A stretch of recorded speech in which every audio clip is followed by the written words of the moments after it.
मंगलम ज्योतिष केंद्र में आप सभी का हार्दिक स्वागत। आइए आज हम एक कुंडली के एनालिसिस करके ये देखते हैं कि हमारी कुंडली में पितृदोष कहाँ बना हुआ है, कैसे बना हुआ है और इसका प्रभाव हमारे जीवन पे किस प्रकार पड़ता है। ये कुंडली एक जातक की है जो इलाहाबाद के हैं। उनका जन्म 1 मार्च 66 को हुआ है और रात्रि का इनका जन्म है 11 बजे के बाद। आइए इनकी कुंडली जो आपके सामने स्क्रीन पे भी है, आप इसको देखिए।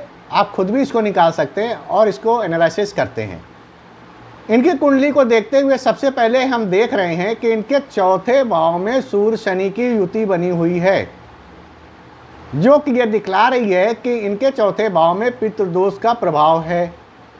अब चौथे भाव में पितृदोष का प्रभाव है, इसका मतलब कि चौथा भाव हमारा माता भाव है। तो इसका विशेष प्रभाव किस पे पड़ा? सबसे पहले प्रभाव पड़ा इनकी माता के ऊपर, जातक की माता के ऊपर। जातक की माता बहुत ही अर्ली एज में ही इस दुनिया को छोड़ के चली गई, इसलिए माता का बिछोह जातक को उठाना पड़ा। आइए हम दूसरी प्रॉब्लम देखते हैं इनकी। इनके पंचम भाव जो एजुकेशन का है, उसमें बुध और मंगल की युति है। हालांकि मंगल इनके नग्लेश हैं, लेकिन यहाँ पर बुध नीच राशि गुरु में की राशि में आ गए हैं, इसलिए इन्होंने अपनी बुद्धि का ज़्यादा उपयोग नहीं कर पाए और इनकी एजुकेशन बाधित हुई। अब एजुकेशन बाधित क्यों हुई ये देखते हैं।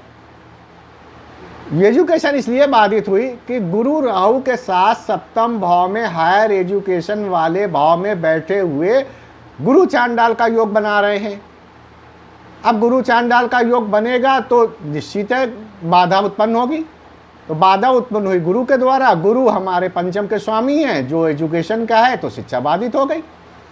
सप्तम भाव में गुरु चांडाल का योग स्वयं बना हुआ है, जिससे वैवाहिक जीवन में भी तकलीफें रही हैं। अब पिता भाव देख लेते हैं। सूर्य शनि का डायरेक्ट संबंध दसम भाव से है।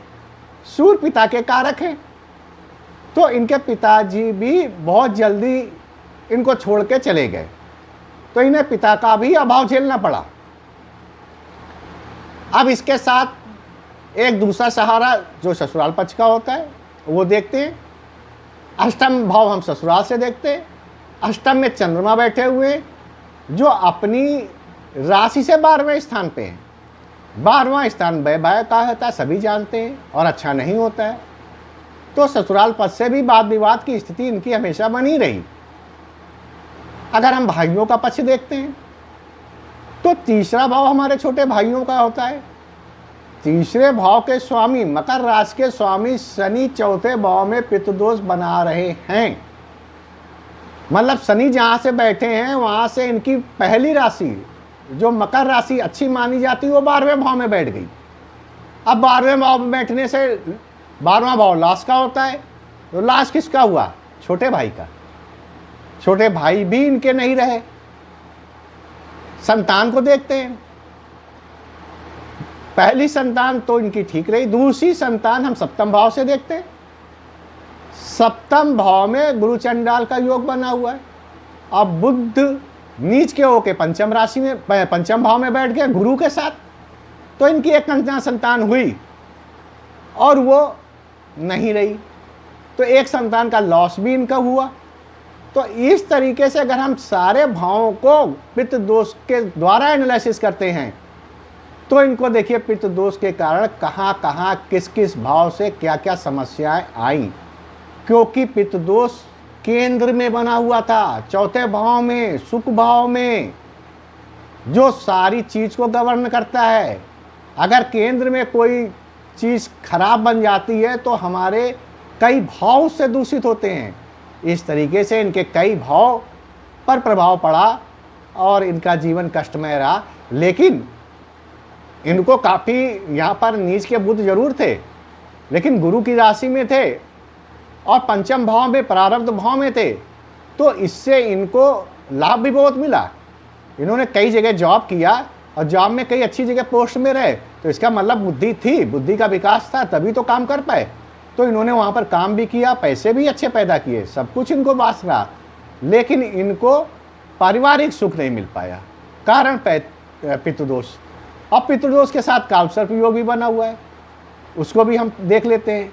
तो मैंने इस कुंडली में सारे एनालिसिस करके आपके सामने प्रस्तुत किए हैं। आप भी अपनी कुंडली को अच्छे ज्योतिषाचार से एनालिसिस कराएं। अगर इस प्रकार का कोई दोष बनता है तो उसका समाधान भी है। हम समय रहते अगर उसका समाधान कर लें तो इन सारी समस्याओं से हमें छुटकारा मिल सकता है। तो आप भी अच्छे ज्योतिषाचार से एनालिसिस करवाएं, उनके द्वारा बताए हुए उपाय करवाएं। उपाय करने के साथ साथ में श्रद्धा भाव जरूर रखें। श्रद्धा भाव रखेंगे, भाव फलित होगा और आपकी समस्याओं का निदान होगा। इसी के साथ प्रेम से बोलिए आदिशक्ति जगत जननी मां जगदम्बिके की जय।